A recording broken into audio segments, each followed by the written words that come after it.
નમસ્કાર મિત્રો, આજની એક વાત. એક કંપની હતી.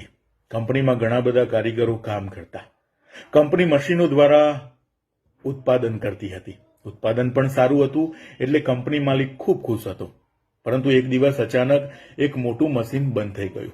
ઘણા બધા મિકેનિકને બોલાવ્યા પરંતુ મશીન ચાલુ ન થયું. એટલે કંપની માલિક ખૂબ દુઃખી થયો. એટલામાં કંપની મેનેજર આવ્યો. એણે 30 વર્ષના અનુભવી એક મિકેનિકને બોલાવ્યા.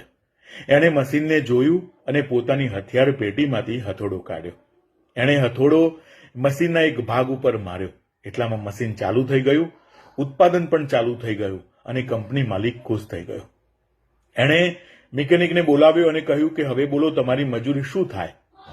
ત્યારે મિકેનિકે જવાબ આપ્યો કે મારી મજૂરી $20,000 છે. ત્યારે કંપની માલિક આશ્ચર્ય પામીને પૂછ્યું કે માત્ર 30 મિનિટના $20,000 મજૂરી? ત્યારે મિકેનિકે હસીને જવાબ આપ્યો કે માલિક, મેં આ 30 મિનિટ માટે મારી જિંદગીના 30 વર્ષ અનુભવમાં કાઢ્યા છે.